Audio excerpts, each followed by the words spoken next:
This is going to be my first video and what I'm hoping to make into something that's extremely beneficial for the whole shooting community, from competing, guys that want training, trainers, range owners, and the like. So first of all, welcome everyone to what I'm naming Next Target Events. So my goal is just going to be to make it much easier for people that desire certain types of training or competitions to find them. In the last 5 years, just since I've been training and competing, I've found it overly difficult, not too difficult, but overly difficult to find events in my area. Some instructors and groups are heavy on Facebook, some are heavier on Instagram. Some of them only list things on their website. So as someone that was trying to get out there and put in some work, I was often finding out about things a day late and $1 short, classes were full, whatever. So on a monthly basis, I'm going to talk about events that I know about, from essentially, if you could draw a triangle from New York City to Jacksonville to Houston, so it'd be like the greater southeast region is what I'm going to concentrate, just for YouTube's sake. Just sitting here talking about every little event every weekend for 2 months is, I don't want everyone to have to wade through everything that's going on in the country to find out about something that might be happening to them. So I got a lot of big ideas, a lot of big plans. I've been selling off everything that I don't need gun related to try to finance this. I've already had people talk and let me know that they're willing to chip in or whatever, but I'm not even starting out like that. This is going to be me. This is going to be my money and my gift back to the community. And hopefully if it gains some traction and instructors and ranges and stuff start jumping on, then they'll see the financial benefit and we can go from there. So this being my intro video, I'm going to start with what I know about my area right now and go from there. But also part of this video and what I'm going to call the 2 Figures High episodes are going to be kind of me talking about after action reports and stuff that I've recently done. So the first part of this is going to be what I know about going on in my area.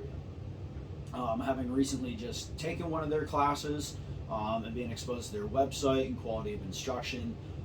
Firstly, I'd like to encourage everyone to look up Mike Green and Green Ops Training. I took a LVPO class last weekend. That would have been the 23rd or so, near where I live, and it was an LVPO dedicated class, which was geared towards getting someone familiar with an LVPO. As we're all aware, the gearheads on YouTube and everything and have been really pushing LVPOs, and as made apparent by the class, a lot of guys are throwing them on their rifle because YouTuber X said how great they are and they don't know how to use them. Be wetting the whistle along here. So what I enjoyed most about the Green Ops LVPO class was, first of all, the instructor to student ratio. I think there was about 12 to 15 people in the class, and there was 3 instructors and 1 helper. So that provided a lot of instruction. There's now 3.5 sets of eyes paying attention to what everyone's doing, because if there's 1 instructor and 30 students, he can go say, yeah, go do this, but if 20 people are off doing it wrong, they're not getting anything out of the class. They're just going and paying. They heard things, and maybe they're trying to do them, but it just turns into an expensive range day, and they're not really getting what they're paying for. So and another thing about my style is I'm going to be brutally honest, have transparency and everything. We all think we pay a lot of money for these classes, but at the end of the day, if there's 3 instructors, they're dividing that paycheck up between the 3 of them. So it's a sacrifice to them too, which, coming from someone that's taken a lot of classes from those student heavy classes, I greatly appreciate. So that, my hat's off to the Green Ops guys for making that sacrifice, because it really does make a difference. The class flow was really nice. I mean, it was 8 hours, so and then you throw a lunch in there and a little bit of herding the cats back up a little bit, which happens during classes. It's okay. I mean, you can probably throw away maybe a third of that just in jump time. So there's a lot of information to cover in just 5 hours. So they handed off the area of expertise for the instructor that was appropriate. So one instructor started right off with the basics, gave kind of a crash course in MOA and mills, and some paperwork on ballistics, and showed some targets that he had produced with different types of ammo and stuff like that. And that was to help encourage students to, like, realize, like, the ammo you use matters, and just to go out and explore other things rather than just getting a $4,000 or $3,000 LVPO, slinging 55s through it and wondering why they're not grouping good or can't hit shit out past 300 yards. So as the day progressed, and here's another highlight of the class that I took, is we started at very close range. I think we started shooting at like 12 yards with an LVPO, which at first I thought was kind of odd. I was like, this is an LVPO class, why are we up here standing inside pistol range? But where they were going with it is they were wanting to highlight the applicability of an LVPO, and not just what it's good at, but that it's not the cure to all rifles. It has limitations. So they started off shooting close and showing everyone that you do have a hold. You might be 0 to 100 yards. One of those guys that got a 193 or more on your rifle at 12 yards, it makes a big difference. You're not going to be hitting where you're aiming. And then we moved back from there, and it was building confidence through the students. And then later on the day, we started pushing it out there. We started going out 200, 300, 400 yards, and then at the end of the day, they really let us loose, and we're calling targets at 600, 700 yards.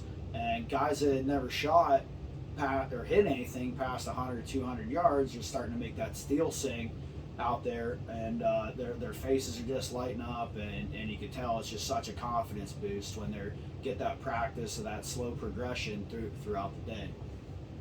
And then kind of as a bonus, is like, I didn't even realize that this was going to be part of the class. Chris Alvarez designed a little mission scenario where we had to move and shoot in a team of 2, and gave us a sample of like some voice commands for moving and shooting and leapfrogging, which is quite frankly unsafe with anything less than 3 instructors, in my opinion. One guy cannot be watching 2 people all the time, plus students, and making sure all this is going to go. So that's another luxury of the extra eyes. So that was very cool, and a lot of guys, that was their first time doing something like that, and everyone in the class was just thrilled. Everyone had outstanding things to say at the end of the class. So that's a new word class, not just with Green Ops, but in the industry as well. There's a lot of downrange shooting classes, precision classes, but this is tailored just to an LVPO. So you're not going to go to a precision rifle class and start out shooting at 12 yards. So it's a very unique class. They got one day coming up that I'm aware of in July, and I believe a 2-day LVPO class in September. So head over to Green Ops, check those out. They have most of their classes in Northern Virginia, and then Mike Green himself teaches down the San Antonio area. So they have defensive pistol 1 and 2 classes, carbine defensive classes, level 1 and 2, and a couple other things sprinkled in there. So go check those guys out. Competition wise, what I'm personally got my eyes on up here around my area is they call us 2-gun series that's happening out at Peacemaker, just across the state line between Virginia and West Virginia. So if you're in that area, you go on practice score, just type in call us and it'll pop up. So that's about the 3rd week, I think, every month until like November. I haven't shot it yet, but it's coming. Um, Also up here at the New Holland range, and I might be wrong, so forgive me. I think what happened was the IWI Precision Gas Gun Series was at Peacemaker. It's now moved to New Holland, and I think it kind of replaced, or did replace, the Geisley Gas Gun event there. So the IWI is a Precision Gas Gun Series that's happening up there in New Holland. It's the last weekend or so of every month. So every weekend there's the Collis, and then the next weekend is IWI up there in New Holland. And I'm also signed up to do that. Also up here out of Quantico is they're running matches for the Qualified Performance Circuit, which is new this year. It's a precision gas gun series. So on that, I'll segue back to my after action report. I just got back from shooting the Quantified Performance match at the Arena Training Facility down in Blakely, Georgia. That was a 2-day, 16-stage precision gas gun event. Ash Hess and Jack Luba run Quantified Performance. Jack couldn't make it this year. Apparently there was some soft F, whatever it was, stuff going on. He wanted to go hang out with the cool kids. It's okay, Jack, I forgive you. But anyway, this is my 4th QP match, and I'll try to make this a little bit short, but my first one I think was in the fall of 2018. I think there's been 5 or maybe 6 matches total. I know I've missed 2. So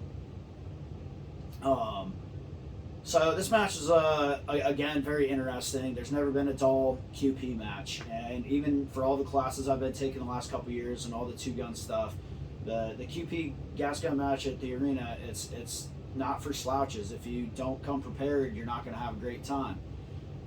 What I mean by that is, and I'm echoing Ash here, this is not my invention, is you got to get your hits, you got to know your dope, and you got to know your holds. If you show up driving a car that you've never driven before, you're not going to have a good time. But the good news is, for the guys that do know their stuff, it's extremely challenging. The wind is never cooperative. The weather's never cooperative. It's either raining and windy or just windy. The weather down there, day 1 was about high 60s, and we saw some gusts approaching 30 miles an hour. Day 2 chilled out a little bit. The wind was a little gustier in times, but not as extreme on the mile per hour. So it was very challenging. I think even the shortest target was only about 200 yards, and it went out to, I think, 1,100, pushing 1,200. So there's a wide range of stuff you got to know in there with wind and your ballistics and all that. So being my 4th match, I was a little more prepared than some guys that showed up. But my first match was a 5.56 16-inch with a 3x9 Mark AAR on it, because Mildod, I thought I didn't know shit about fuck then. I just went and I sucked. I did bad. I didn't even know my velocity.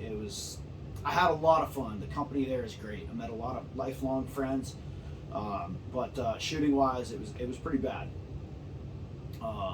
And going back to my next match, I was like, okay, this rifle doesn't really, well, that rifle I could have pushed, but being younger and, I was like, immediately went to the gear solution, so I built a different rifle. And I took some classes, started competing a little bit with it, but nothing crazy. So went back the following year, and I did a little bit better. I went up maybe another 10 or 15% in the rankings when it was all said and done. And that's when I really turned up my pace, training and taking classes and going out and doing 2-gun events and stuff like that. So with that same rifle, I went back again for my 3rd match, and unfortunately that rifle, I built it, still didn't use like real great high quality parts, and that rifle, that was their first 2-day match, and I didn't have 1 stage out of 16 without a malfunction. I mean, there was a lot of guys there that we tore that rifle apart, tried everything. Coincidentally, that was when I was introduced to the Sergeant of Arms guys. They tore that rifle down, we cleaned it, I mean, just did everything we could think of, and for whatever reason, it just wouldn't run. But I shot really well. Every time I did pull the trigger, I was getting hits. Well, I got some misses, of course, but I mean, I was shooting gun. The gun just didn't want to run. It was incredibly frustrating. So this last match, I built this new 6 arc because that was what all the cool kids are doing. I started seeing the advantages, some heavier calibers, some different velocities and stuff like that. So I felt that with that gas gun that I fought with, I was like, okay, with inferior parts and all that, like I'm not going down there and spending all that money on ammo and travel and food and all that to just have a miserable time. So I built this rifle. I didn't spare hardly any expense on it. I don't think. Apparently there's some guys out there that are like, it's okay. But, you know, I got probably close to $5,000 in this rifle now with the optic and everything like that. It's a big step up. Now, having said that, did this 6 arc and $5,000 equipment put me in the top 5? Sure didn't. I blew a couple stages completely on me. There was one stage I skipped the firing position, and I was just in a hurry, skipped it, and I'm going, and I'm getting hits on all these targets, and the RO's not saying shit. And I'm getting pissed. I'm like, that was a hit, blah, blah, crickets. And I run out of time. I'm like, WTF? Well, you skipped the shooting position, dude. Nice shooting, but didn't count. All right. That cost me, I missed 6 hits, 30 seconds a hit, cost me 180 seconds right there on one stage. Now the time difference at the end of the day I placed 10th in my division, first place, and it was about 400 seconds. So half that gap was on one shooting position that I messed up. So it goes. The very next stage, I had an equipment malfunction. I used an off-brand or whatever Grendel mag. I'm a big fan of Duramag. I'll call them out. I didn't have a single Duramag malfunction or a malfunction altogether, except for with this one brand of magazine. I'm not going to talk shit about them. I'm just going to promote the good things.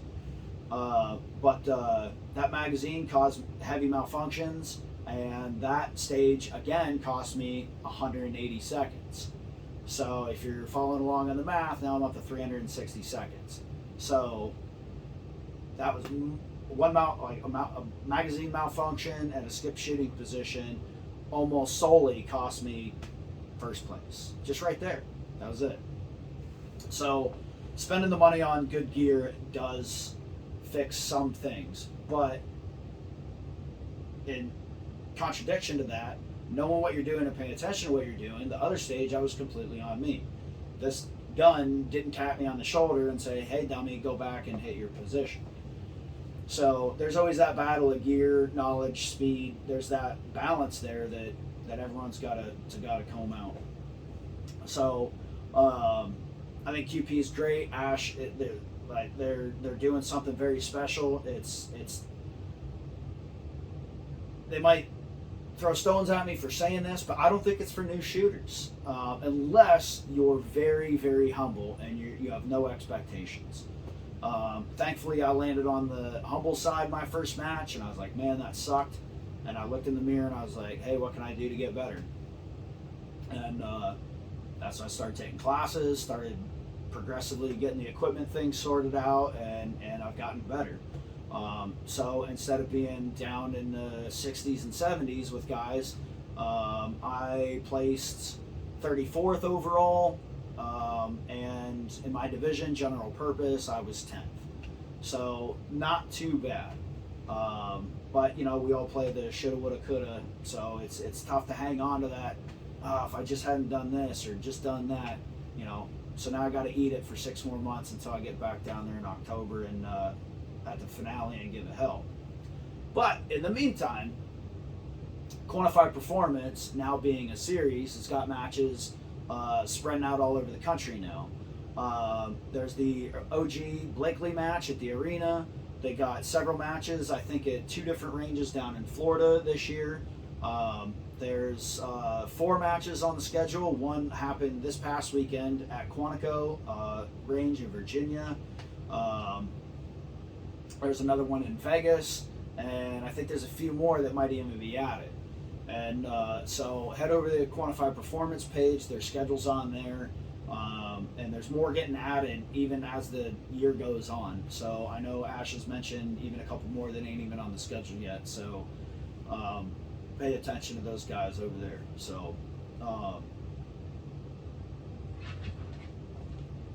I guess to wrap this up, try to make it somewhat short.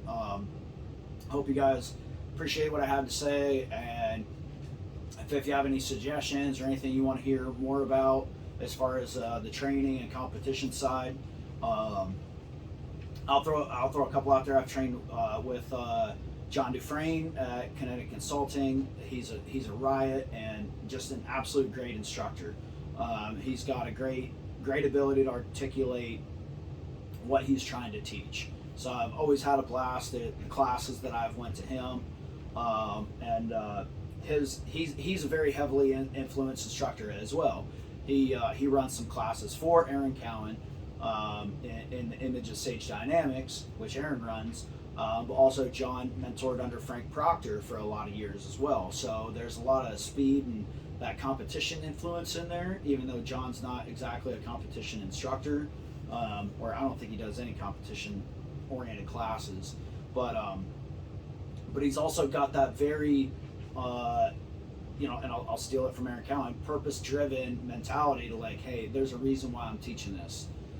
So John Dufresne's a really great mix of those 2 instructors. I've taken a Frank Proctor class, that was a carbine class with him, and a couple classes now with Aaron Cowan. So I've taken classes from both John Dufresne's influences. So encourage you to check those 3 guys out. Frank Proctor teaches a lot in Alabama. John teaches a lot all over the country. He runs some classes down in mostly southeast, I think. But I notice on his schedule they pop up all over the place. Aaron Cowan teaches all over the place. There's those are the 3 guys that are really popping into my brain right now. So I want you guys to go check them out right now. So again, this is my first video, so if it seems clunky, I didn't take any notes or anything. This is just off the top of my head, talking about what I felt I needed to talk about while some of these things were fresh in my mind. So as time goes on, start writing down some notes and going through classes in particular. So anyway, like everyone, hit that like, subscribe, turn the notifications on. I'm not gonna be one of those guys putting out a video every week talking about every little thing I do. This is just going to be my experience with the stuff I'm telling you guys to go do, and try to get the word out to train, compete, and make that ammo worth it. So thanks everyone.